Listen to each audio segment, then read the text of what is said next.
여러분, 복음서에 보면 예수님이 가르침을 하실 때 비유를 사용하시는 것들을 보게 됩니다. 예수님은 자주 비유로 말씀하셨습니다. 비유라는 것은 어떤 중요한 가르침을 빗대어 가지고 어떤 이야기나 다른 것들을 통하여 가르침을 전달하는 것들을 의미합니다. 예수님이 비유로 여러 이야기를 전달하신 이유가 성경에 기록되어져 있는데요. 때로는 어떤 사람들에게만 깨달음을 얻게 하시기 위해서 비유로 말씀하시기도 했습니다. 그리고 말씀을 깨달았을 때 그 말씀을 오래 쉽게 기억하게 하기 위해서 비유로 말씀을 가르치신 것이죠. 근데 비유는 여러분, 우리가 성경에서 해석을 할 때 항상 주의를 기울이셔야 된다라는 것들을 기억하셔야 됩니다. 앞에도 말씀드렸듯이 비유라는 것 자체가, 그 이야기 자체가 중요한 것이 아니라 그것을 통해서 무엇을 전달하려는 것이 있기 때문에 비유에는 반드시 해석이라는 것이 따라오게 되어집니다. 근데 이 해석을 잘못하면 전혀 다른 이야기들을 이해하게 되어지는 거죠. 여러분, 역사 가운데 많은 이단들이 그래서 이 비유를 이용했습니다. 한국에도 보면 신천지라는 이단은 성경 공부를 가르친다고 하면서 제일 먼저 하는 것이 비유 풀이를 해준다고 해요. 비유들을 다 짝을 지어갖고 성경에 나와 있는 모든 비유를 풀어낼 수 있는 맞는 키와 같은 법칙이 있다라는 것들을 가르쳐주는 거예요. 여러분, 근데 이런 것들을 주의하셔야 됩니다. 기독교 역사 가운데 보면 비유를 하나하나 어떤 단어들의 의미를 찾고 그것들의 영적인 의미를 부여하면서 자신들의 잘못된 가르침을 강조하고 가르치려는 시도들이 많이 있었기 때문입니다.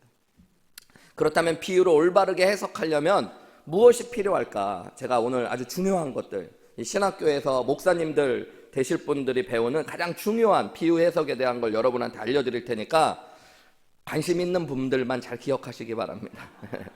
첫 번째는 여러분, 비유로 해석하실 때 그 당시의 문화와 환경을 잘 이해하셔야 된다는 겁니다. 많은 사람들이 비유를 말씀을 이해할 때 오늘날의 관점에서 그 말씀을 바라볼 때 그 해석을 잘못할 때가 있는 거예요.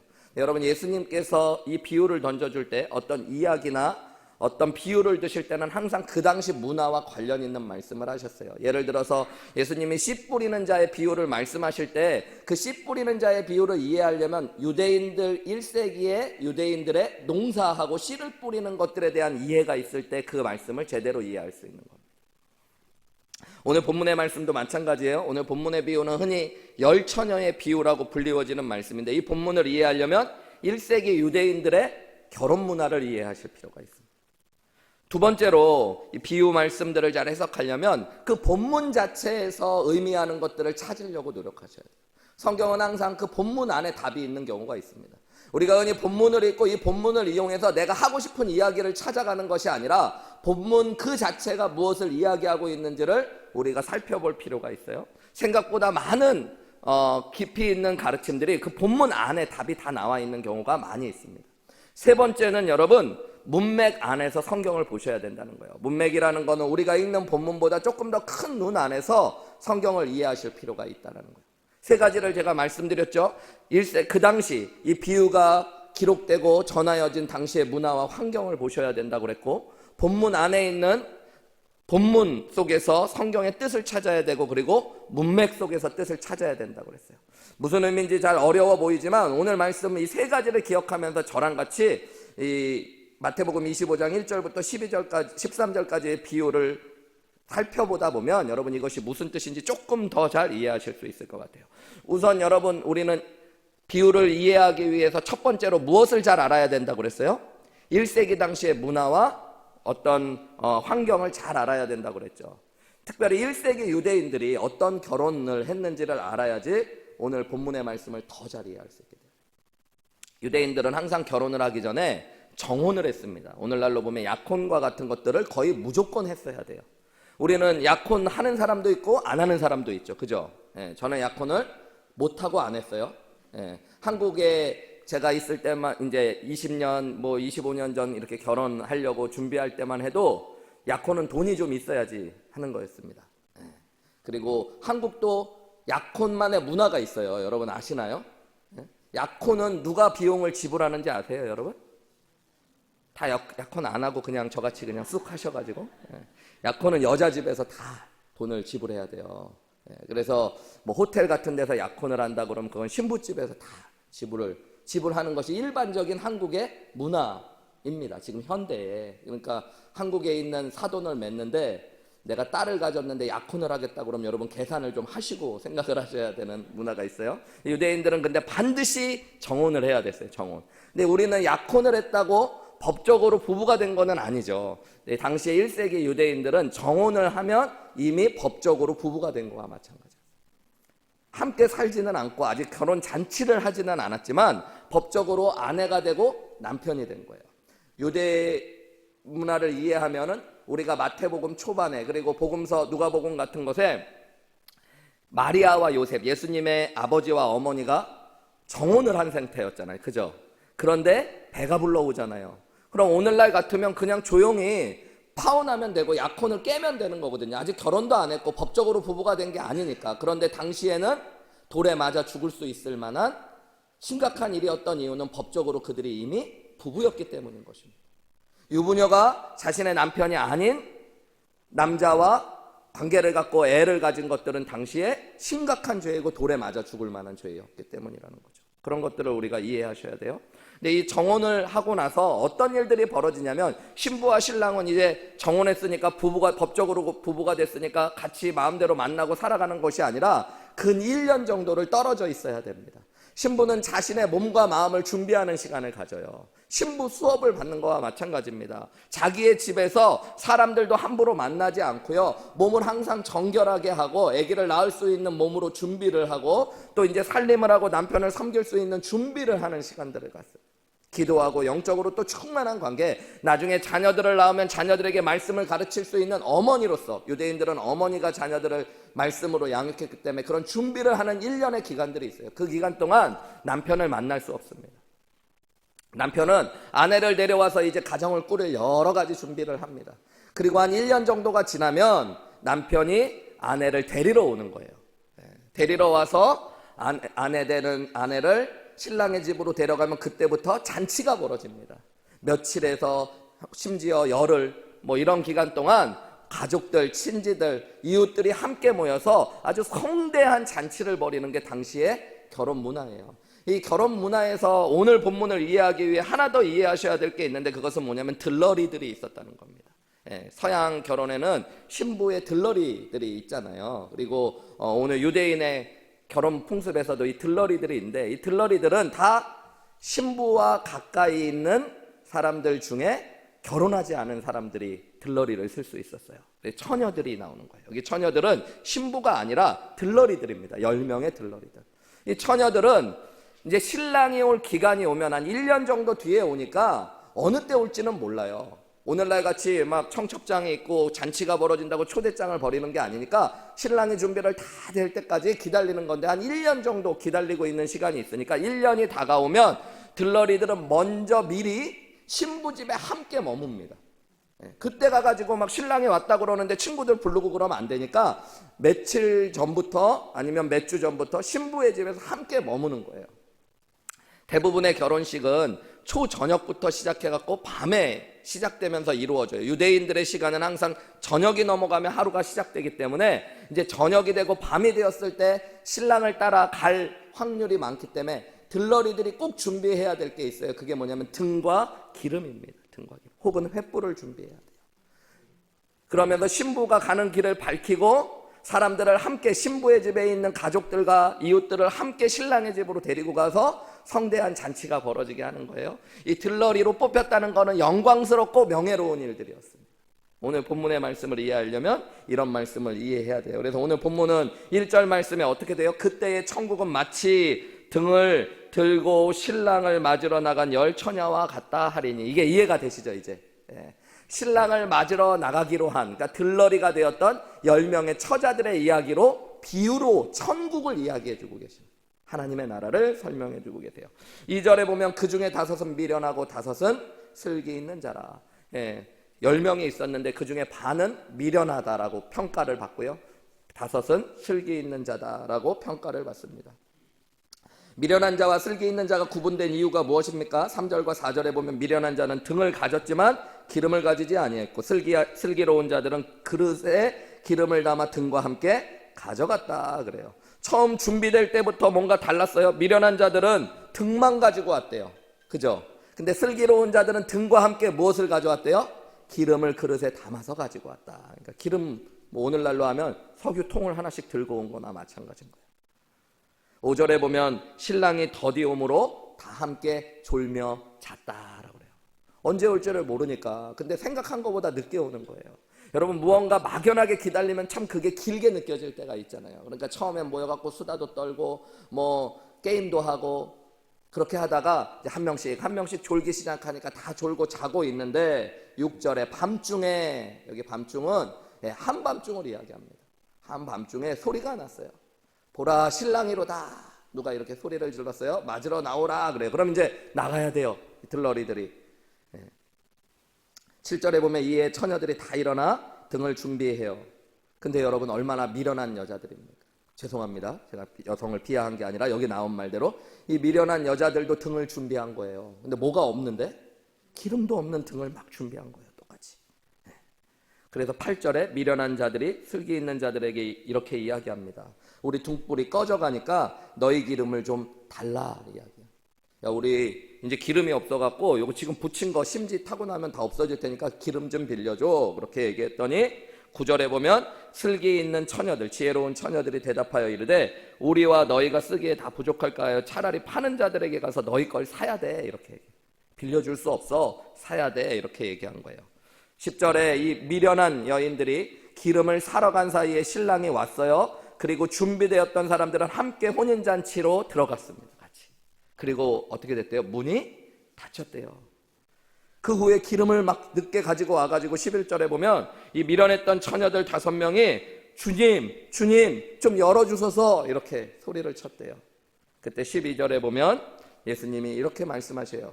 진실로 너희에게 이르노니 내가 너희를 알지 못하노라 라고 주인이 이야기한다는 거예요. 그리고 나서 결론이 뭐예요? 13절에 우리 같이 읽어볼까요? 다시 한번 시작. 그런즉 깨어있으라. 너희는 그날과 그때를 알지 못하느니라. 여러분, 첫 번째 이 비유를 해석하는 키가 당시의 결혼 문화를 이해하는 거였어요. 여러분은 어느 정도 대충 결혼 문화를 이해했기 때문에 이 말씀을 한 단계 이해했어요. 두 번째로 이 말씀을 비유를 풀 수 있는 두 번째 키가 있다면 그건 뭐냐면 문맥과 본문 안에서 이 말씀을 이해하는 거예요. 여러분, 마태복음 25장에 우리가 읽은 1절부터 13절까지의 말씀은 그 뒤의 말씀과 연결이 되겠죠. 그죠? 근데 14절부터 우리가 다음 주에 나눌 말씀들도 어떤 비유에 대한 말씀이냐면 마지막 날과 예수님이 다시 오시는 것에 대한 말씀이에요. 그리고 그래서 달란트 비유라고 하는 비유가 그 다음에 나와요. 우리 성경을 아시는 분들은 알지만 주인이 세 종에게 2달란트, 1달란트, 5달란트 주고 간 이야기가 나오는 거예요. 또 마태복음 우리가 읽은 25장 31절, 나중에 보면 31절부터 나오는 본문에도 보면 인자가 오시는 것에 한쪽에는 양과 염소가 갈라질 것들에 대한 말씀, 그래서 인자가 다시 오시는 것에 대한 말씀이 나와요. 그러니까 오늘 본문 이 비유가 3가지가 연속으로 나오는데 달란트 비유와 양과 염소의 비유가 다 예수님이 다시 오시고 마지막 종말에 대한, 재림과 종말에 대한 말씀이니까 오늘 이 10처녀의 비유도 어떤 말씀일 확률이 많을까요?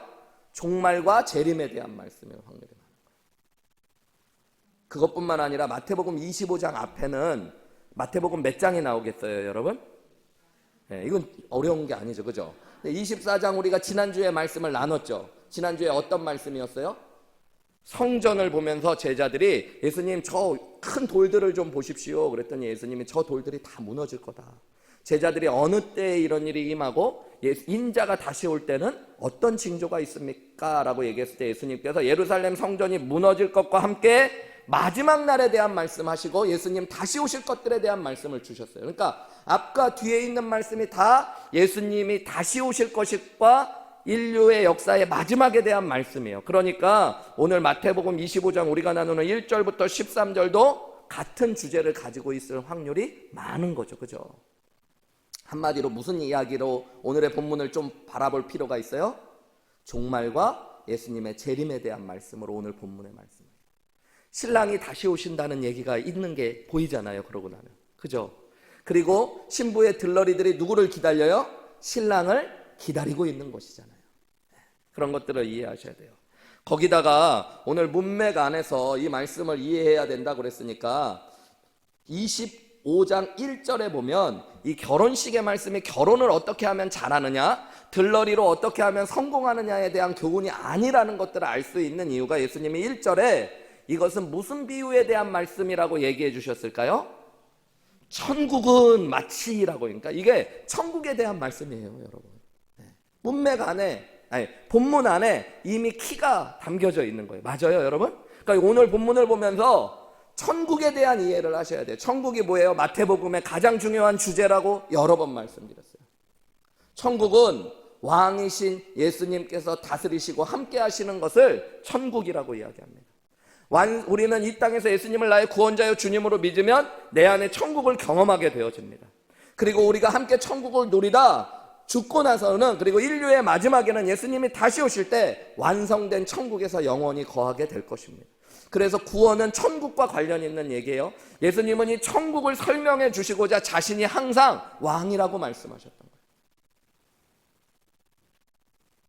그러니까 천국은 예수님께서 함께 하시고 다스리시는 것들을 이야기하고 있고, 여기서 신랑이 다시 오신다는 것은 왕이신 예수님이 다시 오신다는 것들을 의미하고 있는 거죠. 우리 지난주에 이미 이 재림과 종말에 대한 이야기들을 여러 가지로 나누었습니다. 여러분, 재림과 종말은 성경에 분명히 약속하신 하나님의 중요한 약속이에요. 우리 지난주에도 했지만 여러분, 예수님 다시 오실 겁니다. 여러분, 예수님 다시 올 때 인류의 역사가 마치는 날이 되어질 거예요. 지난주 금요일 날 우리 마지막 날의 징조들 배웠죠, 그죠? 천재지변이 일어나고 전쟁의 소문이 나고 거짓 선지자들이 일어나고, 그러나 그때는 이 종말의 시작이지 끝은 아니라고 말씀하셨어요. 사랑이 식어지고 그러고 나중에 진짜 종말의 끝은 어떻게 되어지는 거예요? 천군 나팔 소리와 함께 모든 사람이 볼 수 있게 인자가 하늘로부터 오실 것을 말씀하셨어요. 말씀을 듣고 일주일 사이에 여러분은 말씀을 다 잊으셨는지 모르겠지만 그 사이에 진짜 큰 천재지변이 일어났죠. 그죠, 여러분? 네. 무슨 일이 일어났는지도 모르세요? 오늘 비 온 거 얘기하나 이런 거. 네. 여러분, 튀르키예와 시리아에서 지금 2만 명 이상의 사람들이 지진으로 죽었어요. 전문가들은 마지막 최종적으로 실종자들과 부상자들까지 다 사망자들을 계산하면 20만 명이 죽을지도 모른다고 이야기해요. 여러분, 어마어마한 일이 벌어지고 있어요. 지금 전 세계 안에는 전쟁의 소문이 있어요, 없어요? 전쟁의 소문이 여전히 있습니다. 여러분, 이런 것들이 마지막 날 징조의 출발이라고 말씀하셨어요. 깨어 있으셔야 돼요. 그러나 이것이 마지막 날의 마지막은 아닙니다. 마지막 날의 진짜 마지막은 예수님이 모든 사람이 보는 것 가운데 오실 것입니다. 그것을 우리가 말씀을 보면서 생각하셔야 돼요. 여러분, 천국에 대한 이야기들을 예수님은 이 그리스도인과 예수님과의 관계, 교회와 예수님과의 관계를 혼인과 맞추어 말씀하신 것이 성경에 생각보다 많이 있습니다. 예수님이 우리의 신랑이 되시고 교회가, 그리스도인들이 그분의 신부가 되는 말씀들이 생각보다 많이 나와 있어요. 그래서 오늘 본문도 성경 안에서 보면 그런 의미로 한번 생각해 보실 수 있어요. 여러분, 교회와 그리스도인의 관계가 예수님과 교회의 관계, 신랑과 신부의 관계가 교회와 그리스도인의 관계라고 에베소서 5장에서도 이야기해요. 그죠? 남편들아, 내 아내를 사랑하기를 그리스도께서 교회를 사랑하신 것처럼 해라. 그리고 아내들아, 남편에게 순종하기를 교회가 그리스도께 하기로 해라. 그러면서 뭐라고 얘기하냐면, 이거는 남편에 대한, 아내들에 대한 이야기를 하는 게 아니라 크도다 이 비밀이여, 이것이 교회와 그리스도에 대한 것이에요. 그러니까 여러분, 사실은 아내와 남편의 관계를 하면서 우리는 무엇을 봐야 되냐면 그리스도인과 예수님과의 관계, 교회와 예수님과의 관계를 볼 수 있어야 된다라고 얘기하고 있어요. 여러분, 왜 예수님께서 예수님과 그리스도인의 관계, 교회와 그리스도와의 관계를 신랑과 신부의 관계, 결혼에 대한 이야기로 하셨을까요? 이것은 사랑하기 때문에 이루어지는 언약 관계이기 때문이에요. 우리 결혼할 때 사랑해서 하죠. 어려운 질문이에요, 여러분. 결혼은 뭐해서 하는 거예요? 사랑해서 하는데 사랑한다고 다 결혼하는 건 아니에요. 너무 어려운 얘기인가요, 여러분? 너무 드라마 같은 얘기예요? 갑자기 사랑했는데 결혼 못했던 그 사람이 생각나서 슬프세요? 그런 건 아니고 여러분, 사랑했지만 언약을 맺을 때 결혼하는 거예요. 네. 이 그리스도인의 관계도 마찬가지예요. 여러분, 그리스도인이 된다는 것, 우리가 예수님과 관계를 맺게 된다는 건 사랑으로 맺어져요. 예수님이 우리를 사랑하셨어요. 우리보다 먼저. 그거 아시나요, 여러분? 우리가 아직 죄인 되었을 때 그리스도께서 우리를 위하여 죽으심으로 우리에 대한 자기의 사랑을 확증하셨어요. 우리를 먼저 사랑하는데 죄인인 우리를 위해 자기의 생명을 주시기까지 사랑하셨습니다. 여러분, 그 사랑을 깨달아서 나도 예수님을 사랑하게 될 때 첫 출발을 하는 거예요. 거기에서 그치지도 않고 내가 하나님의 말씀의 약속을 따라서 예수님을 나의 구원자여 주님으로 믿으면 말씀의 언약이 예수님과 우리의 관계 속에 맺어지게 되어져요. 그래서 우리는 하나님의 자녀가 되어지고, 영접하는 자고 그 이름을 믿는 자에게 하나님의 자녀가 되는 권세를 주시겠다는 하나님의 언약을 따라 우리가 예수님을 영접하면 그 언약 관계 안으로 들어가게 돼요. 그래서 여러분, 결혼과 이 믿음의 관계가 아주 예민하게 연결되어 있는 겁니다. 고린도후서 11장 2절에 보면 사도 바울은 어떻게 이야기하고 있냐면요, 내가 하나님의 열심으로 너희를 위하여 열심을 내노니 내가 너희를 정결한 처녀로 한 남편인 그리스도께 드리려고 중매한다 그래요. 사도 바울이 예수님 모르는 사람에게 예수님을 전하는 것을 뭐로 비유하고 있어요?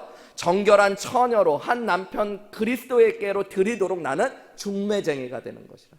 여러분, 그 전도한다는 거, 우리가 말씀을 가리켜서 예수님 모르는 사람들에게 예수 믿게 하는 게 사실은 영적으로 뭐 하는 거예요?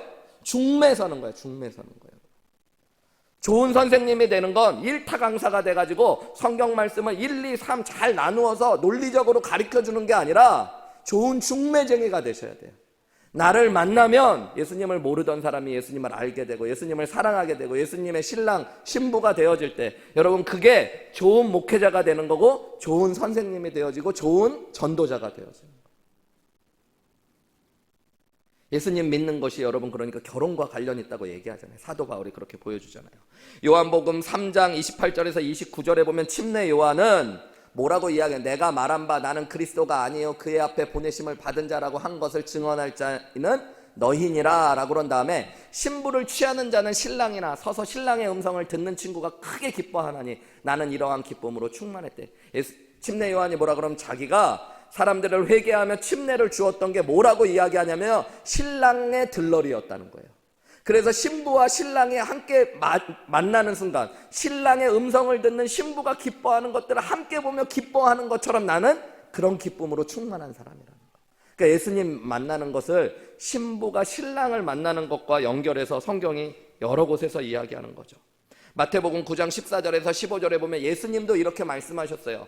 요한의 제자들이 예수께 나와 이르되 우리와 바리새인들은 금식하는데 어찌하여 예수님의 제자들은 금식하지 아니합니까? 라고 얘기했더니 예수님이 15절에 뭐라고 말씀해요? 우리 같이 읽어볼까요? 시작! 예수께서 그들에게 이르시되 혼인집 손님들이 신랑과 함께 있을 동안에 슬퍼할 수 있느냐? 그러나 신랑을 빼앗길 날이 이르리니 그때에는 금식할 것이다.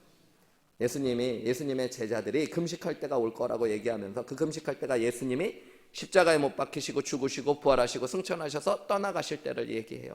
그런데 그것을 뭐라고 비유하셨어요? 신랑을 빼앗길 때라고 말해요. 그러니까 예수님을 믿는다는 건 신부와 신랑의 관계를 잘 이해할 때 우리가 신앙을 잘 이해할 수 있다는 걸 말씀하시죠. 그것뿐만 아니라 마지막 날 우리가 예수님 다시 만나죠. 여러분, 마지막 날은 뭐가 마지막 날이라고 그랬어요?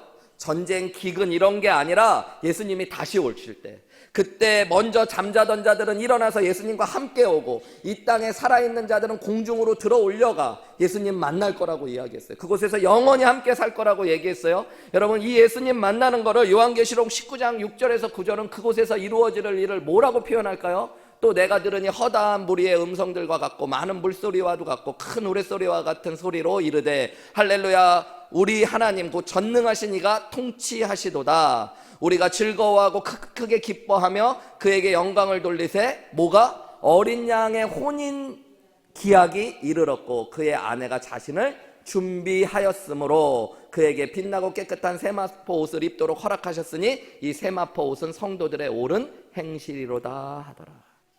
마지막 날 천국잔치가 벌어지는 것들을 이야기하면서 어떤 소리가 나냐면 어린 양의 혼인잔치가 벌어진대요. 그러니까 마지막 날 우리가 예수님 만나는 순간이 혼인잔치예요, 여러분. 그렇게 의미하면 오늘날 교회의 시대, 오늘 그리스도인들이 종말을 기다리며 예수님 다시 오실 재림을 기다리며 살아가는 건 뭐예요? 정혼하고 나서 이미 우리는 법적으로 뭐 된 거예요? 하나님의 신부, 예수님의 신부 된 거예요. 그런데 아직 누가 오지 않으셨어요? 약속하고 신랑이 오지 않았어요. 그래서 신랑을 뭐 하고 있는 거예요? 기다리고 있는 거예요. 아시겠어요, 여러분? 지금 무엇보다 중요한 게 뭔 줄 아세요, 여러분? 신랑을 기다리는 거예요.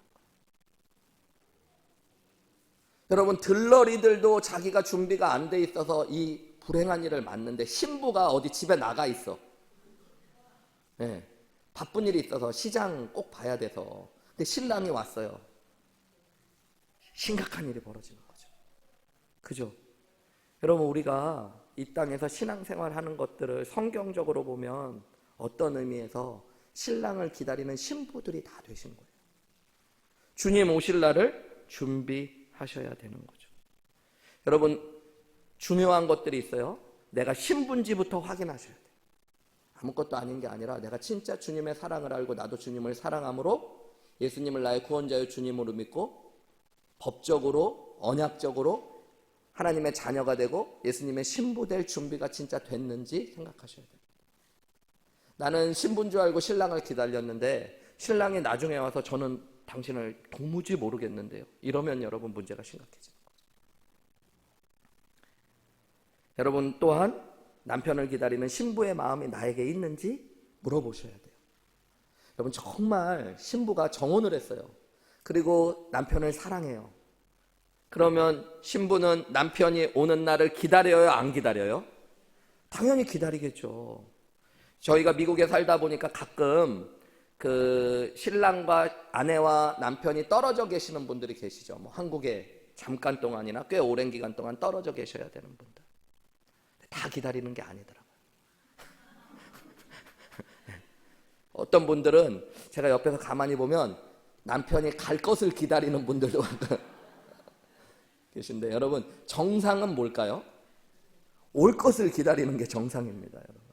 맞아요, 여러분? 왜들 다 조용하세요? 요즘 남편이 왜 출장 안 가나 뭐 이런 것만 생각하시는 거예요? 여러분 정상은, 정상적인 부부는, 그것도 아직 막 신혼도 안 된 막 정혼한 아내의 입장에서는 이 신랑을 기다리는 마음이 얼마나 소중한 거예요. 지난주 토요일 날 저희 교회 청년 우리 철옹 형제랑 예지 자매가 결혼을 했는데, 제가 그 전에 이제 그 결혼 예비 학교를 했거든요.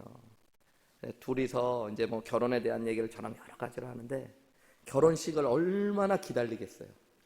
둘 다 너무너무 기뻐하며 준비하더라고요. 아, 나도 그랬나 싶을 정도로. 그게 정상이죠, 여러분. 결혼할 날을 안 바래. 그날이 제발 안 왔으면 좋겠어요, 목사님. 이거 심각한 문제인 거잖아요. 근데 여러분, 우리가 예수님을 기다리고 있는지 돌아보셔야 돼요.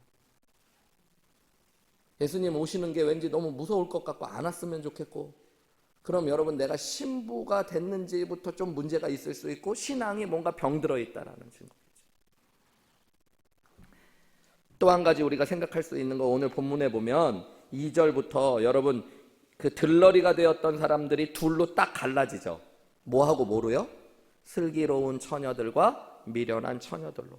우리 다음 주 다다음 주에 보겠지만 마지막 날 예수님이 오셨을 때는 여러분 구분되어지는 때라는 것들을 끊임없이 말씀하셨어요. 성경에 보면 때로는 양과 염소로 분리되어지고 가라지와 알곡으로 분리되고, 우리 지난주에 말씀해 보면 착하고 충성된 종과 악하고 게으른 종으로 구별되는 것이 마지막 날의 일입니다. 오늘 본문에도 보면 예수님이 오셨을 때는 두 부류의 사람들로 분류돼요. 지혜로운 처녀들과 미련한 처녀들로 나누어질 거예요. 여러분 지혜롭다라는 것은 그저 지적으로 머리가 좋다 나쁘다는 이야기가 아니죠. 기름을 준비한 자와 준비하지 않은 자로 구분되어질 것들을 이야기하고 있어요. 마지막 날 예수님 앞에 서게 되면 여러분 세상의 기준과 다르게 우리가 구별되어질 것들을 아셔야 돼요. 여러분. 세상에서는 남자와 여자로, 배운 사람과 배우지 않은 사람으로, 그리고 내가 얼마만큼의 재산이 있느냐 없느냐로, 나이가 있느냐 많으냐 적으냐로 구분되어질 수 있지만, 예수님 앞에서는 여러분 예수님과의 관계 안에서 우리가 구분되어질 수 있는 사람이라는 것들을 기억하셔야 돼요. 내가 어떻게 구분되어질까? 내가 구원받은 자로, 내가 주님이 사랑하고 아시는 자로 구분되어질지, 아니면 내가 주님 안에서 책망받을 자로, 구원받지 못하는 자로 주님 앞에 구분되어질지에 대해서 여러분 생각하셔야 됩니다. 그것은 마지막 날 반드시 평가되어지고 구분되어질 거예요. 여러분, 오늘 본문을 이해하려면 마지막 세 번째 키가 있는데, 비유는 항상 그 핵심 주제를 잡아야 됩니다. 이 작은 강론이라고 하죠. 작은 부분 하나하나에 너무 초점을 맞추면 안 돼요. 예를 들어서 선한 사마리아인의 비유가 유명한 비유죠. 예수님께서 어느 사람이 예루살렘에서 여리고로 내려가던 길에 강도를 만나죠. 그래갖고 제사장도 지나가고 뭐 레위인도 지나가고 나중에 보면 사마리아인이 그를 고쳐주고 뭐 이런 비유를 드셔요. 이거 비유입니다, 여러분. 비유를 들어서 말씀하셨을 때 이 선한 사마리아인에 대한 비유가 교회의 역사 속에서 아주 훌륭한 목사님들조차도 알레고리한 해석이라고 그러는데, 이게 우화적인 해석, 너무 많은 영적인 비유를 담은 해석으로 했을 때 비유를 오해한 적이 많았어요. 그래서 뭐 그 사마리아인은 보면은 사도 바울이고, 또 여관은 교회고, 여관 주인은 예수님이고, 뭐 이래갖고 아주 은혜로운 복음을 설명해 주기는 하는데, 예수님께서 정말로 그런 것들을 하나하나 해서 비유하셨을까에 대해서는 현대 신학자들은 다 퀘스천을 가지고 있습니다. 그게 아니라 그 본문에서 제일 중요한 것은 예수님께서 누가 내 이웃이냐고 물어보신 게 되게 중요한 질문이에요. 그냥 이름뿐만이 아니라 자신의 것을 희생해서 사랑하고 헌신하고 희생해 준 사람이 진짜 내 이웃이라는 거예요. 여러분, 누가 우리의 진짜 구원자 되시고 주님 되십니까? 우리를 위해 자기의 생명을 주신 예수님께서. 그리고 마지막 교훈에 예수님이 뭐라고 해요? 너희도 그와 같이 하라는 거예요. 선한 사마리아인처럼 우리가 주변의 사람들을 사랑하라는 게 그 말씀의 가장 중요한 교훈. 거기서부터 말씀을 이해해야 되거든요. 마찬가지로 오늘 본문도 결론을 잡아야지 말씀을 제대로 이해할 수 있어요. 결론은 어디 주로 나올까요, 여러분? 끝에. 그렇죠? 그러니까 13절 말씀 우리가 같이 읽었었는데 한번 볼까요? 뭐 하라는 거예요, 여러분? 깨어 있으라는 거예요. 왜요? 그날과 그때를 알지. 그날과 그때가 뭐예요? 인류의 마지막 종말의 때, 예수님 다시 오시는 재림의 때. 여러분, 그때와 그날은 알지 못한다는 거 지난주에 예수님이 직접 말씀하셨어요, 안 하셨어요? 말씀하셨습니다. 그날과 그때는 누구도 몰라요. 아무도 몰라요. 맞아. 천사도 모르고 아들도 모르고 오직 아버지만 아신다고 말씀하셨어요. 그죠? 네. 그렇기 때문에 여러분, 뭐 하셔야 된다는 거예요? 오늘 본문의 말씀이 깨어있으라고 말씀하세요. 근데 좀 이상해요, 여러분. 5절 말씀에 보면 처녀들이 깨어있었던 사람은 아무도 없어요. 신랑이 더디옴으로 뭐 했대요? 다 졸며 잤대는데요. 5명의 여자들이 지혜롭게 깨어있었다고 나오는 게 아니라 다 졸고 잤다는 거예요. 그러니까 여기서 깨어있으라는 얘기는 여러분, 잠자지 말라는 단순한 말씀이 아니라는 걸 알게 되는 거죠. 여기 깨어있는다는 건 물리적으로 잠을 자지 않는 게 아니라, 오늘 본문의 말씀에 보면 여기 깨어있으라는 거는 뭐 하라는 말씀일까요? 준비하라는 말씀인 거예요. 무엇을? 오늘 본문의 말씀으로만 보면 기름을 준비하라는 말씀인 거예요. 그러니까 여러분, 주님 오실 날을 언제인지 모르지만 우리가 깨어 있어야 되는데, 이 깨어 있는다는 건 준비해야 된다라는 말씀. 주님 오실 날을 준비하셔야 돼요, 여러분. 준비가 되셨습니까? 여러분, 주님 오실 날이 주님 오실 날, 주님 앞에 서게 될 것들을 준비하셨어요, 여러분? 조용하시네. 뭘 준비해야 될지 일단은 모르니까. 오늘 깨어 있었던 여인들은 기름을 준비했던 여인들이죠. 여러분, 이제 중요한 게 있어요. 그러니까 마지막으로 우리가 해석하기 위해서, 본문의 말씀을 해석하기 위해서 기름을 준비한다는 게 무슨 뜻인지만 알면 될 거 아니에요. 그죠? 그럼 이제 예수님 오실 날에 우리가 신랑을 기다리듯이 깨어 있어야 된다는 걸 알게 되죠. 여러분, 기름은 빛을 비추기 위한 수단을 이야기합니다. 성경에 보면 곳곳에서 예수님이 빛으로 표현되신 것들, 그리고 오늘 예수님이 또 신랑이시라는 것들이 성경에 나오죠. 예수님이 세상의 빛이라고 말씀하셨죠. 그리고 우리도 세상의 빛이라고, 참 빛이시고 예수님이 우리도 세상의 빛이 되라고 말씀하셨죠. 마태복음의 산상수훈에 이미 나왔던 말씀입니다. 오늘 이 기름을 제대로 좀 이해하려면 여러분 몇 가지 말씀을 좀 이해하실 필요가 있는데요.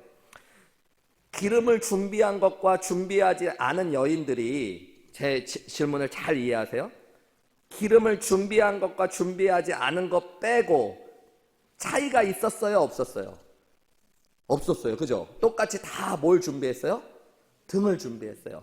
다 똑같은 장소에 있었어요, 없었어요?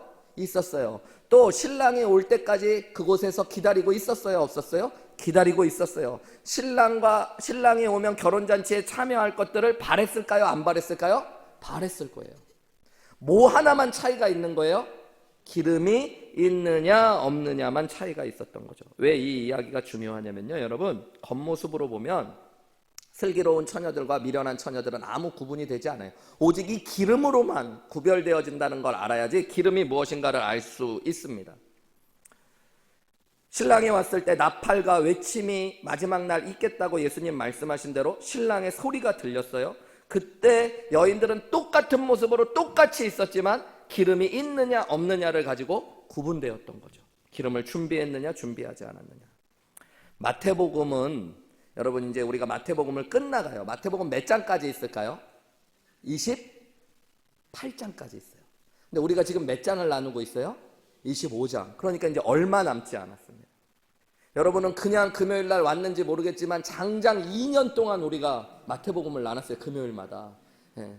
저도 이제 좀 졸업하고 딴 것도 나누고 싶어요, 여러분. 근데 이제 마태복음이 끝나가는데 마태복음 전체를, 구조를 이해할 수 있는 중요한 신학적인 팁이 있는데, 제가 자꾸 어려운 얘기하는 것 같아서 죄송한데, 마태복음에는 5개의 긴 설교, 강화가 있어요. 강화라고 부르거든요, 예수님의 가르침을. 그 5개의 강화가 마태복음의 뼈대라고 이해해요. 예를 들어서 첫 번째 뼈대는 5장부터 7장까지 나오는 산상수훈이에요. 그리고 10장의 말씀들, 13장의 비유장들, 그리고 18장, 그리고 마지막 강화가 5번째가 23장부터 25장까지의 말씀입니다. 그러니까 오늘 이 말씀은 5번째 긴 가르침의 한가운데 있어요. 근데 24장은 우리가 지난주에 나눴는데 어떤 말씀이었어요, 여러분? 재림과 예수님의 재림과 종말에 대한 말씀이었죠. 23장이 있잖아요, 이 강화에. 23장은 뭐에 대한 말씀이었게요? 네? 맞아요. 외식하는 자들에 대한, 화 있을진저 외식하는 자들, 유대 종교 지도자들의 위선에 대해서 예수님이 책망하셨다. 그들은 소경이래요. 자기들도 알지 못하면서 사람들을 인도한다고 그런대요.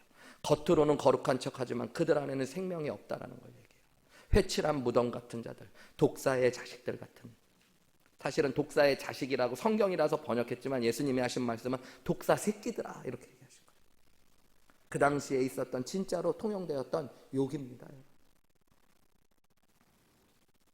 어떤 모습을 비난하신 거예요? 위선적인 종교인들의 모습. 겉으로는 똑같이 성전에서 하나님을 만나는 자리에 있어요. 기도도 해요. 여러분, 말로도 주님을 기다린다고 하고 사랑한다고 해요. 그런데 그 안에는 진짜 믿음이 없고 생명이 없는 사람들에 대한 책망이 23장의 말씀이에요. 그 말씀으로 오늘 본문의 말씀을 보면 5 처녀들이 구분되어지는 게 이해가 좀 되실 수 있어요. 슬기로운 처녀들과 슬기롭지 않은 처녀들의 겉모습은 똑같습니다. 신랑이 오고 나서 기름이 있냐 없냐가 밝혀질 때까지 그들은 구분이 되지 않아요. 여러분, 내가 교회에 앉아 있다는 게 중요한 거 아니에요. 교회에 앉아 있다고 주님 오셨을 때 구원받는 거 아닙니다. 천국잔치에 참여할 수 있는 게 아니라는 거예요, 여러분. 심지어 들러리로 임명되어서 어떤 직분을 받았다고 해서 하나님 나라의 마지막 날 들어갈 수 있는 것이 아니에요, 여러분. 진짜 내 안에 기름이 없으면, 기름이 준비되지 않았으면, 내가 들러리로 임명되었고 신랑을 기다리며 나 스스로는 있었고 등도 가지고 있었을지 모르겠지만, 여러분, 하나님 나라에 들어갈 수 없다라는 것들을 이야기하는 거죠. 주님은 예상보다 늦게 오는 것처럼 느껴졌어요, 신랑은. 그죠? 여러분, 이것이 예수님의 마지막 날 비유에 대해서 공동적으로 나와요. 주인이 더디 오므로, 이런 얘기들이에요. 근데 여러분, 그것은 기다리는 사람의 입장에서 그래요. 주인은 자신이 정해진 때에 정확하게 오실 겁니다. 근데 여러분, 우리가 문제는 뭐냐면 더디 오겠다고 생각하면서 다른 데 문제가 생기는 거예요. 마음을 다 잃어버리고 신랑을 기다리지 않고 기름도 준비하지 않는 것이 문제인 것이죠. 그러면 기름이 무엇인가를 알 수 있는 또 다른 힌트가 뭘까요? 12절 말씀에 보면 기름을 준비하지 못한 여인들이 나중에 기름을 준비해서 왔을 때 뭐라고 이야기하는지 보세요. 11절에 그 후에 남은 처녀들이 와서 이르되 주여 주여 우리에게 열어주소서 하니까 12절에 보면 대답하여 이르되 진실로 너희에게 이르노니 내가 너희를 알지 못한다. 기름이 없었던 여인들은 예수님이 알지 못했던 사람들이라고 이야기하고 있어요. 여러분, 여기서 안다라는 표현은 그들의 이름 혹시 그들의 얼굴을 의미하는 것들이 아니고요. 여기서 알다라고 이야기한 것들은 히브리인들의 개념에서 야다라고 하는 관계적으로 안다라는 말입니다. 그러니까 지금 이 혼인잔치의 신랑은 뭐라고 이야기하고 있냐면 나는 너희와 아무 관련이 없다라고 이야기하는 거예요. 그러니까 이 기름은 신랑과의 관계를 연결해 줄 수 있는 것들을 의미해요. 그래서 이 기름은 흔히 기독교 역사 가운데 예수님을 믿는 믿음 그리고 그 믿음을 통해 우리 안에 거하시는 성령으로 해석돼 왔던 것입니다. 그냥 무턱대고 기름이니까 성령 무슨 뭐 법칙하듯이 아무데나 나오면 다 성령을 의미하는 것이 아니라 이런 것들로 말미암아 오늘 본문에 나오는 기름을 우리가 예수님을 믿는 믿음과 믿음을 통해 우리 안에 거하시는 성령으로 구분할 수 있는 거예요. 여러분, 예수님을 믿는다는 건 예수님과 관계가 맺어지는 겁니다. 내가 예수님을 믿었다는 건 예수님과 관계가 시작되었다는 거예요. 예수님을 믿는다는 건 복음, 예수님이 나를 사랑하신다는 복음의 메시지를 듣고 나도 마음을 열어 그분을 사랑하여 나의 구원자여 주님으로 예수님을 영접하는 겁니다. 그때 실제로 살아계신 예수님의 영이신 성령이 우리 안에 들어오셔서 우리와 함께 거하십니다. 여러분 믿으십니까? 마지막 날에는 여러분 그래서 예수님 앞에 서게 될 건데요. 우리가 그때 우리에게 가장 중요한 준비가 있어요. 깨어 있으셔야 되는 게 있어요. 내 안에 진짜 성령님이 거하시는가? 내가 예수님을 진짜 믿고 영접했는가가 가장 중요한 질문이에요. 겉모습은 똑같이 평생을 교회를 다녔고 예수님께 기도했고 말씀도 배웠고 교회의 직분도 받아서 주님을 기다리며 주님의 일도 했지만 우리 안에 기름이신 믿음이 없고 예수님을 믿는 믿음이 없었고 우리 안에 성령을 모시지 않았으면 여러분 예수님은 우리를 모른다고 하실 겁니다.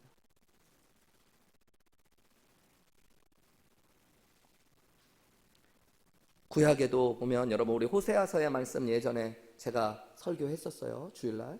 그때 호세아서를 통해서 예수님이 하셨던 중요한 말씀 중에 하나가 우리가 여호와를 알자. 힘써 여호와를 알자. 라고 얘기할 땐 여러분 성경 공부하자는 얘기가 아니에요. 하나님과의 관계를 갖고 힘써 하나님과의 관계를 맺어가야 된다라고 이야기하는 거예요. 누군가를 안다라는 건 지적인 의미를 뛰어넘어서 관계 안에서 맺어지는 이야기일 때가 많죠. 여러분은 이제 저랑 아는 관계들이시죠? 잘 몰라요? 우리 홍혜영 자매님? 매정하네.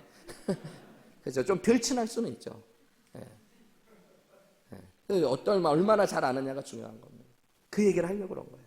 우리 요즘에 가끔 새가족들이 오시면 뭐 달라스에 교회들이 많이 있지만 그래도 정보를 알 수 있는 것들이 많으니까 제 설교도 다 미리 들어보시고 저에 대해서도 이것저것 알아보시고 오시는 분들 중에 저한테 그런 얘기 하시는 분들, 목사님 저는 목사님 참 잘합니다. 이렇게 난 처음 봤는데 설교를 들어서 목사님에 대해서도 많이 알고 목사님 딸 둘 있다는 것도 알고 사모님하고 어떤 뭐라는 것도 알고 목사님 설교 들으면서 사모님 어떻게 만났는지도 알고 막 그런 얘기 막 하셔요.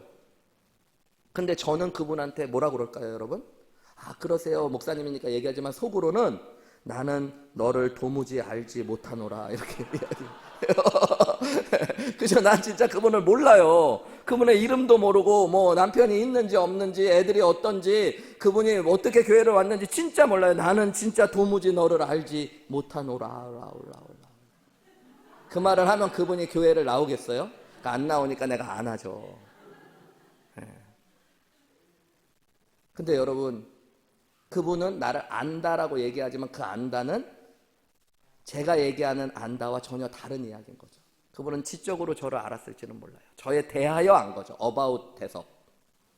근데 not 대석. 그죠? 그분은 저에 대하여 알지 모르지만 저와 아무 관련이 없는 사람. 여러분, 신앙도 마찬가지예요. 하나님에 대하여 알고 예수님에 대하여 아는 것은 여러분 진짜 생명 그 자체는 아닙니다. 예수님에 대하여 알 것이 내가 예수님을 아는 자리까지 나아가셔야 돼요. 그것을 통해 예수님이 내 진짜 신랑이 되시고 내가 하나님의 진짜 자녀가 되어야 됩니다. 내 안에 진짜 성령님이 거하셔야 됩니다.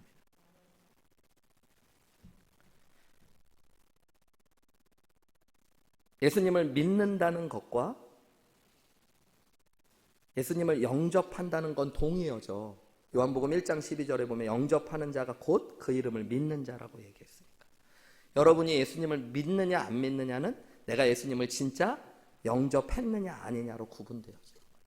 여러분, 우리가 부족하고 연약하지만 내 마음을 열어서 예수님의 사랑을 깨달아, 하나님의 사랑을 깨달아 마음을 열어 예수님을 나의 구원자여 주님으로 영접하면 내 안에 약속대로 성령이 우리 안에 들어와 함께 하십니다. 요한계시록의 말씀처럼 볼지어다 내가 문 밖에 서서 두드리노니 누구든지 내 음성을 듣고 문을 열면 내가 그에게로 들어가 그와 더불어 먹고 그는 나와 더불어 먹으리라 말씀하셨잖아요. 여러분, 그래서 스스로에게 준비되어 있나 질문하셔야 돼요. 주님 반드시 오실 건데 그때 여러분 내 안에 성령님이 거하시지 않으면 우리는 하나님께서 마지막 날 내가 너를 도무지 알지 못한다고 말씀하실 거예요. 저 하늘교회 다녔는데요. 저 목자 목녀도 했는데요. 저 하늘교회 담임 목사였는데요. 내가 너를 도무지 알지 못한다. 여러분, 무서운 말일 수 있어요. 지난 2007년도 한국의 상암 월드컵 경기장에서 평양 대부흥운동 100주년을 기념하면서 한국교회 연합 부흥회가 열렸습니다. 특별한 날이죠. 한국교회가 교파를 초월해서 상암 월드컵 경기장에 다 모여서 부흥회를 가졌었어요. 저도 그 자리에 있었습니다. 그때 주 강사로 오셨던 분은 릭 워렌 목사님이었어요. 세들백 처치의 릭 워렌 목사님이 설교를 하시면서 맨 처음 설교에서 이런 말씀을 하셨습니다. 저는 그때 그 말씀이 잊혀지지가 않아요. 인생에 있어서 그리스도인들이 생각해야 되는 가장 중요한 두 가지 질문이 있습니다. 그리고 이 질문은 마지막 날 하나님 앞에 섰을 때 우리가 듣게 될 질문일 것입니다. 첫 번째는 구원에 대한 질문입니다. 두 번째는 그리고 청지기로서의 질문입니다. 첫 번째 질문은 이런 것입니다. 너는 내 아들 예수와 어떤 관련이 있느냐? 여러분, 그때 예수님은 나의 구원자시고 주님이시며 그래서 하나님은 나의 아버지십니다 라고 분명하게 우리의 영혼으로 고백할 수 있는 사람만이 천국잔치에 참여하게 됩니다. 여러분, 이것이 인생에서 가장 중요한 질문입니다. 여러분, 우리가 먹고 살기 바쁘죠. 여러 가지 일들이 있죠. 그런데 내 인생에 무엇보다 먼저 깨어있고 준비돼야 될 첫 번째 준비는 내가 예수님을 믿는 거예요, 여러분. 내가 예수님 믿지도 않으면서 하는 모든 신앙의 행위는 그저 종교적인 위선의 행위예요, 여러분. 내가 이 땅에서 아무리 열심히 살고 돈을 벌어도 하나님하고의 관계가 살아있지 못하고 내 안에 성령님이 거하시지 않는다면 여러분, 우리는 마지막 날 가장 불행한 사람들이 될 거예요. 여러분, 가끔 운동 경기를 하다가 그런 거 있죠. 계속 이기고 있다 마지막에 졌어. 그러면 이긴 거예요, 진 거예요? 진 거예요, 여러분. 그동안에 예수님과 함께 동행하고 은혜도 많이 받았어. 근데 마지막 날 주님 앞에 섰을 때 주님이 나를 도무지 알지 못한다면 우리는 여러분 실패한 인생이에요. 가끔 그런 분들이 있어요. 초등학교 때 자기 공부 잘했다고. 그런 분들은 다 나중에 공부 못한 분들이에요, 여러분. 자꾸 초등학교 때 얘기하는 그런 분들 많죠. 예, 한두 번, 한 시험 한 번 잘 본 거 가지고. 예. 여러분, 초등학교 때 공부 잘했는데 고등학교 때 공부 못한 사람하고, 여러분 초등학교 때 공부 못했는데 대학 입시 볼 때 잘 본 사람하고 누가 잘 된 사람일까요? 너무너무 뻔한 거죠, 여러분. 마지막이 진짜 중요해요. 근데 마지막 날 진짜 중요한 질문은 내가 얼마나 헌신했느냐? 내가 얼마나 많은 훈련을 받았느냐? 내가 얼마나 하나님 앞에 간절하게 기도하고 열심히 섬기며 살았느냐보다 훨씬 더 중요한 거. 이 땅에서 내가 어떤 직업을 가졌느냐? 무엇을 하며 살았느냐보다 훨씬 더 중요한 건 예수님이 나의 구원자가 되시고 주님이 되셨냐? 이것이 여러분 진짜 가장 중요한 질문. 그 다음 질문은 청지기로서의 질문이에요. 주님이 주신 것을 어떻게 했느냐고 주님이 물으실 거래요. 내가 너에게 인생을 허락했는데 너 그거 어떻게 관리했니? 몇십 년의 삶을 살았다면 너 80년, 90년 살게 했는데 그 시간 내가 준 건데 그 시간 가지고 뭐 했니? 어떻게 관리했니? 그 시간을. 내가 너에게 물질을 줬는데 그 물질 가지고 너 뭐 했니? 어떻게 그거 물질 관리했니? 내가 준 은사들, 내가 너에게 재능들 주었는데 넌 그거 가지고 뭐 했니? 주님이 물으실 거래요, 여러분. 첫 번째 질문 통과한 사람들만. 첫 번째 질문 끝난 사람들은 두 번째 질문도 못 받아요, 여러분. 그냥 딴 데로 가시는 거예요. 예. 두 번째 질문도 중요한 질문이죠. 여러분, 그리스도인으로서 이 두 가지 질문 준비하셔야 됩니다. 여러분, 지진이 나고 전쟁이 일어나고 멀쩡한 도시에서 20만 명의 사람들이 죽어나가는 이야기를 들을 때 마지막 날이 시작되었구나라고 깨어 있으셔야 돼요. 지난주에 나눈 말씀대로 보면 무화과 잎사귀를 보면서 여름이 다가온다는 것들을 아는 것처럼 여러분, 여러 징조를 보면 주님 오실 것들을 준비하셔야 됩니다. 오늘 목사님을 통해 주님이 주셨을 이 말씀을 들으면서 여러분, 우리가 깨어 있으시고 준비되셔야 돼요. 철저하게 물으셔야 돼요.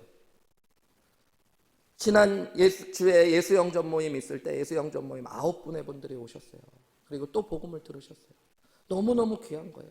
오랫동안 교회 다니고 예수님 믿으셨던 분들도 있었지만 또 다시해서 들으면서 복음을 확인하고 구원을 확인하시는 자리들이 있었어요. 어떤 분들은 얘기해요. 우리 교회 예수영전 모임 있는데 자기 교회 오래 다녀가지고 자기가 복음도 잘 모른다는 거를 걸릴까봐 쪽팔려서 못 오시겠다는 분들이 있어요. 그게 지금 중요해요, 여러분. 쪽팔린 게 마지막 날 사람들이 다 보는 데서 주님이 들여보내달라고 그러는데 내가 너를 도무지 모른다는 게 진짜 쪽팔린 거죠, 여러분. 우리 교회 교인들 다 들어갔는데 제가 못 들어간다고 생각해봐요. 여러분, 그러니까 복음, 우리 똑바로 주님 앞에 복음 안에 서서 내가 예수님을 진짜 구원자의 주님으로 마음으로 믿고 입으로 시인하여 예수님 영접했는지 질문하셔야 됩니다. 그것이 안 됐으면 거기서부터 출발하셔야 돼요. 여러분, 다시. 그게 제일 중요한 준비예요. 여러분, 우리 자녀들 그리고 주변에 있는 사람들이 또한 준비되어 있는지 돌아보셔야 됩니다. 여러분, 내 자녀들 이 땅에서 잘 살기 위해서 애쓰시죠. 이왕이면 좋은 대학 가고 좋은 직장 갖고 좋은 사람 만나고 좋은 배우자 만나기를 바라시죠. 다 중요한 거 압니다. 근데 여러분, 부모로서 내 자녀가 진짜 마지막 날 듣게 될 가장 중요한 질문에 준비되어 있고 깨어 있는지 질문하셔야 돼요, 여러분.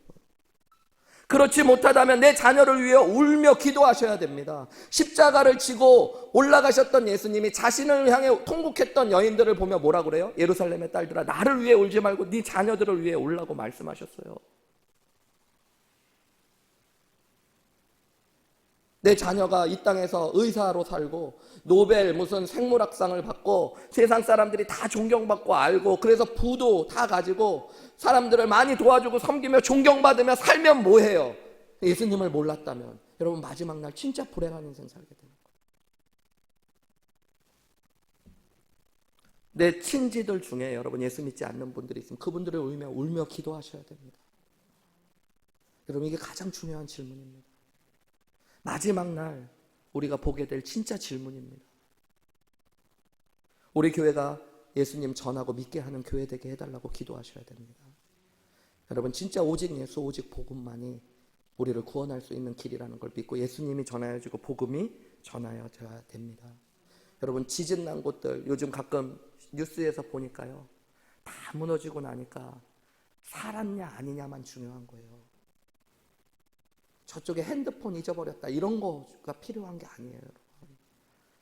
집이 새 집이었는데 헌집이었는데 다 무너지는 거더라고요. 그 마지막 날 모습을 보는 것 같아요. 우리 다음 교회에 있는 다음 세대들을 위해 좀 기도하셔야 됩니다. 우리 교회에 오시는 새 가족들을 위해 기도하셔야 됩니다. 주님이 보내주시는 뭐 하라고? 예수님 전하고 그분들이 준비되고 깨어있으라고 보내주시는 거예요. 우리 교회에 있는 어린아이들을 볼 때마다. 여러분, 복음을 전하는 시간도 없고 내가 어떻게 할 수 있냐 그러면 그냥 와서 야 뛰지 마, 뭐 시끄러워, 뭐 방석 정리해, 뭐 이런 얘기만 하지 마시고 여러분, 예수님이 참 널 사랑하신다 이렇게 한 번씩 안아주시고 이야기만 해주셔도. 오늘 우리 교회 교인들이 갑자기 왜 어른들이 다 왜 갑자기 그러실까? 여러분이 한마디씩만 하시면 여러분 우리 아이들이요. 우리 교회 어른들 500~600명씩 계시니까 500번 600번씩 그 얘기를 듣는다고 생각해요. 예수님이 널 죽기까지 사랑하신다. 예수님 꼭 믿어야 된다. 여러분 그게 힘이고 능력인 거예요. 여러분이 DFW 지역에 있는 한인들이 예수님 믿어야 된다고 오늘 우리를 교회로 불러주신 줄 믿습니다. 여러분 우리가 왜 새가족들을 섬기고 전도해야 돼요? 어떤 분은 그러더라고요. 목사님이 이제 새가족 그만 와도 되지 않습니까? 저한테 진지하게. 네.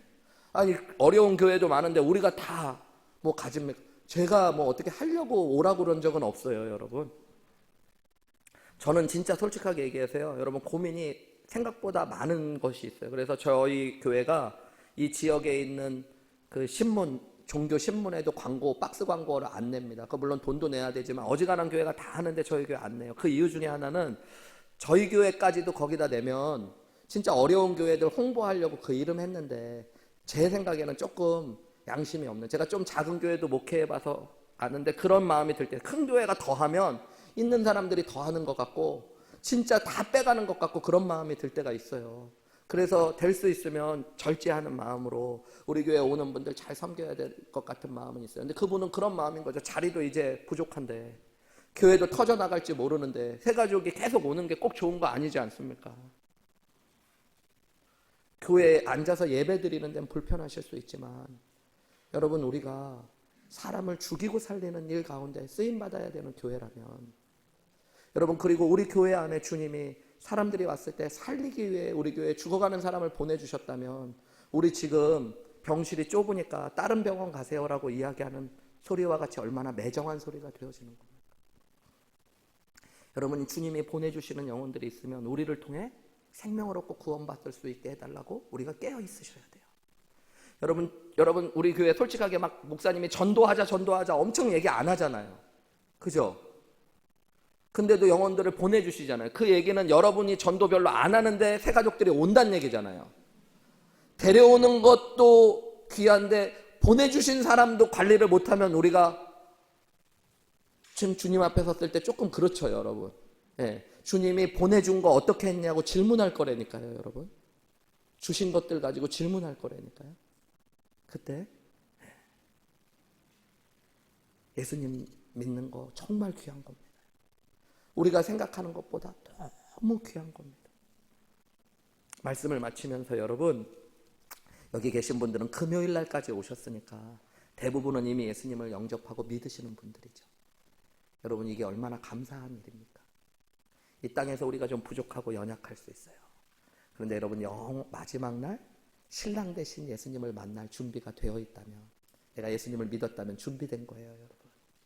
내가 부족하고 죄도 짓고 연약하게 살았을지라도 내 안에 기름이 있다면 주님이 우리를 맞아서 천국잔치에 불러주실 겁니다. 여러분 우리가 그것을 기다리며 살아간다는 거 행복한 겁니다. 여러분 그 은혜가 있었으면 좋겠어요. 그리고 주님 오실 때까지 믿음으로 함께 걸어가시기를 주님의 이름으로 축원합니다. 우리 함께 기도하셨으면 좋겠어요. 여러분 오늘 주신 말씀 붙잡고 우리 함께 기도했으면 좋겠습니다.